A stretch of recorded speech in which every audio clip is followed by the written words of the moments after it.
You are now listening to Cinema and Us here on the Campus Chronicle. Serving the listening audience of Almekdad University and beyond. Here we will discuss topics that our listening audience wants to hear. So sit back and enjoy. Hi, I'm Heather. This is Tyler. And this is Cinema and Us. So for our first topic, have you ever wondered why indie horror films are much more better than actual scary movies? Have you ever noticed that? I don't think personally I've ever seen a particular indie horror film. I've seen indie films definitely, like the ones made by A24 and everything. Mm-hmm. But as far as like an indie horror film, maybe one like Hereditary, but other than that, I can't really go off any other ones. Yeah, I've noticed that indie horror films are much more scarier than like industry horror films for some reason. Like, particularly a studio that is very popular with horror films. I don't want to mention the name because, you know, I kind of involved with it, but I don't really care for their horror films. It's just not that exciting to me. Like, so you're not into mainstream horror film, basically? Yeah, most mainstream horror films. Most of them are just not good to me. Okay, well, what indie horror film do you have in mind that makes you think about this topic? What indie horror film? Actually, indie short films that are really well put together, like Pretty Little Thing on YouTube, or The Other Side of the Box, are really, really well done short films. Mm-hmm. And movies like Hereditary and Get Out were very, in a way, I guess Jordan Peele is an indie film director. It was made on a pretty small budget, so I would say that too. Yeah, I think so. It's Monkey Paw Productions, ain't it? Yeah, it is. That's indie. That's an independent production studio. Okay, no, good film, Jordan Peele. Yeah, Jordan Peele. That was really well done. So I just feel like. Fun fact. What do you think? What do you think the reason is for that? Why industry horror films and non-industry, like indie horror films, are much better than industry? We know when anything in particular is mainstream, there's always a certain format. There's always a certain jump scare. There's a certain demographic of what actress or actor you'll use, and most definitely there will be the type of, let's say, the type of killer or monster or demons that they'll use that will pretty much like set up what the movie will be like. Really, for instance, the most mainstream horror movie I've seen, at least a few years ago, was a movie called It. Yes. The opening scene pretty much set the tone for the entire movie for me, and of course I can predict the whole format of what will happen. But I still enjoyed it despite it being mainstream, and I guess everyone has their own preference, but mainstream horror films can definitely be like that. Yeah. But I will say, I think the last good indie horror film I've seen. Have you seen The Invisible Man? Yes. Yes. That was made by what's his name? Lee Manel. He's one of the people who created the first Saw movie, and that film was made with I think it was made on like $1 million budget, I believe, but it made like over 90 million. So that was a pretty small movie that grew to be big over time. Yeah, definitely. I like watching indie better now. I'm not saying all of them are better, because I watched an indie film the other day. It was not that good. It was an indie short film. It was just took too long to get to the point. A lot of driving scenes for the 20 minutes in the movie. We're still driving a car, no words, no dialogue. Right. It just was not good to me at all. I feel you. So anyway, to your topic. Yes, my topic. I'm really excited to talk about this. I'm going to give a review on the recent Marvel Disney Plus show, WandaVision. WandaVision, yes, I've also seen it. Yeah, what do you think?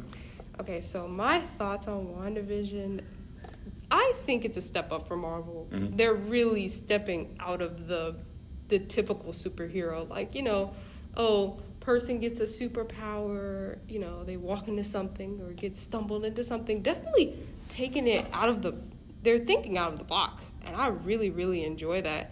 From the get-go, you already suspect something going on in the town, and I think I just admire how they edit it, you know what I mean? Mm-hmm. With the style and aesthetic of just, instead of just them wondering if they're in a television show. It just starts off at a television show. Yeah, exactly. So I really, really like that. And they don't explain anything. They just show you everything. That's what I really liked about it. Yeah, the show in particular is like really creative because unlike the other previous Marvel shows that used to be on Netflix, like Daredevil, Jessica Jones, Luke Cage, WandaVision is directly connected to the Marvel Universe. So anything that happens within the show would affect the other movies going forward. And it was really cool because like every episode, it was literally showing like a show from a different decade. From Bewitched, there was Malcolm in the Middle, I believe. There was like so many different shows of that era, and it was like just fun to see how creative and committed they were because in my opinion, the main actress Elizabeth Olsen, she was like fantastic as Yes. Scarlet Witch, obviously. Yes. Like she really really owned that show, and most definitely for the fact that I like the fact that Marvel, they're trying to really go in depth with these side characters because like Scarlet Witch is cool, but she was never really, you didn't really know much about her character outside of the like the other Age of Ultron, Civil War movies. But in this one, you really understand why she does what she does because in the end of the day, she was really, the show was really showing how she went through grief, how she lost her love or vision. That was one thing I liked about it is the format of it. Like it felt quick, but it didn't feel quick. Yeah. Like it wasn't heavy like a lot of shows would be, but Marvel typically isn't that heavy. You know what I mean? It doesn't give you a lot of. That's what I like. It's like a breath of fresh air for Marvel.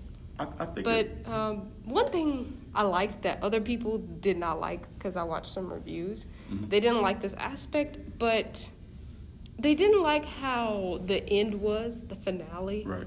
Are we spoiling it or? We can spoil it. We can spoil it? All right. Yeah. The spoilers ahead, but they didn't like the finale of how the fight scene went down, how it represented Marvel, because it was a typical Marvel fight scene, you know, with the. But the thing is, I felt like it was pretty cool. Because, wait, 1 second. I felt like it was pretty cool because when the Visions were fighting, it's important to bring that Marvel element, or else it wouldn't be a Marvel film. You have to bring that Marvel element, but with a unique space. So, yeah. Exactly, and even coming from a small TV show, the budget alone was like, wow, like you would think it's an actual movie though, because like these are really big fight scenes, the use of magic that they were doing with Agatha Harkness and Wanda, it was like really, really cool on a 9-episode format. It was like like they definitely didn't hold back on the money in the show. Yeah. But yeah, you're right. I do agree that it didn't need that Marvel quality because I'm a Marvel fan. I've watched Marvel since 2008. So of course it needs that big action scene because why wouldn't you? It's Marvel. I mean, I'd be disappointed if there wasn't a fight scene. Yeah, and like some people think that the Marvel fight scene was taken away from the uniqueness. I don't think so because it's something I've never seen in a Marvel film. I've never seen two Visions fighting with the red globe thing in the back, whatever that was. What was that, portal? Whatever. Yeah. But that was really cool, and it's important to bring.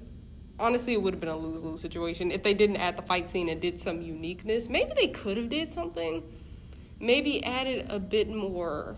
You know how Doctor Strange was? Instead of them just punching each other like a typical Marvel film, they used magic to their advantage, but it still felt like a Marvel film. Maybe they could have did something with the two witches that were fighting. I mean, they kind of did already. They kind of did. They were throwing like spells and magic at each other and everything. Yeah, but I guess they wanted more of that or something unique with that. But I feel like it was unique enough. I thought the villain wasn't as strong as I would like it, but she was pretty decent as a villain. I thought she did pretty great. I mean, she's not my number one favorite Marvel villain, but I thought she was good for what she had. I mean, you know, because Agatha all along type girl. That's still playing in my head. Agatha all along. Yeah, she was great. But I don't know. I mean, I personally, I thought the show was really good, especially for Marvel's first series. TV series and everything. Wait, is this their first series? I thought they had like other series, or that's not a part of the same universe. It's not part of the same universe, unfortunately. But Age of the Shield, it's not part of the same world apparently. But most definitely, I thought the show was really good. I mean, most people in general were for what I heard, where it's at the fact that that Evan Peters, who plays Quicksilver, wasn't Quicksilver, unfortunately. That was a weird plot line. Like, it just stopped abruptly, like almost like a tease, like a little. But they took it. Yeah, I mean, like, cause as soon as he made his debut in the episode, I was like, oh man, it's Quicksilver. No, wait, that's the Quicksilver from the X-Men universe. Yeah. So I'm thinking, oh man, they're gonna open the multiverse. Are we gonna get other Spider-Man? Are we gonna get Wolverine back? It's just so many questions that happened really, and they basically retconned everything by the last episode. But I still enjoy what they did because I at least like the tease that they were at least about to do it though. Yeah. So, that pretty much wraps up Cinema and Us. Or did you want to talk about another topic? I do have one thing to add though. See, I like the fact that that I like the other side characters that were also involved in the show. Like I really enjoyed Jimmy Woo. That was Darcy. I thought she was pretty good. They were definitely cool because he's from the Ant-Man series. She's from the Thor series and everything. The other side characters I like that they're building up other characters like Monica Rambeau. She's supposed to be like Captain Marvel's partner in the upcoming Captain Marvel 2 sequel. So she's gonna be pretty cool. I mean, adding the scrolls to the universe, it's really cool to see. I like seeing Wanda's kids, Wiccan and Speed, because they both have powers as well. So there might be a tease that we might get a future Young Avengers film one day. But it's really exciting to see because they're really setting the future for the next 5 years or so later. So I'm really looking forward to the show. So Marvel's been off the scene for a minute in terms of movies. So like, for good reason. Definitely. But like, they usually put like at least 3 movies out a year. Oh yeah, definitely. But like, where are they about to go with it? Like with Black Panther, for example. What are they saying about that? Well, due to circumstances, of course, they gotta do a whole lot of rewrites on how the story's gonna be now with Chadwick's passing, obviously. But aside from that, there's still other stuff to look forward to aside from Black Panther. I mean, I'm still gonna watch, of course, the Black Widow movie. Look forward to the Eternals, Shang-Chi, and other Marvel shows that are coming out. Well, this one show that came out recently, Falcon and Winter Soldier. That's gonna be pretty awesome when I eventually review that. And the Loki series coming out within July. It's a plethora of stuff that's coming out really, so it's gonna be great. Yeah. Fun fact: me and Chadwick Boseman were born on the same day. Really? November 29th. Oh wow, that's awesome. Very awesome. It's freaking awesome, man. All right.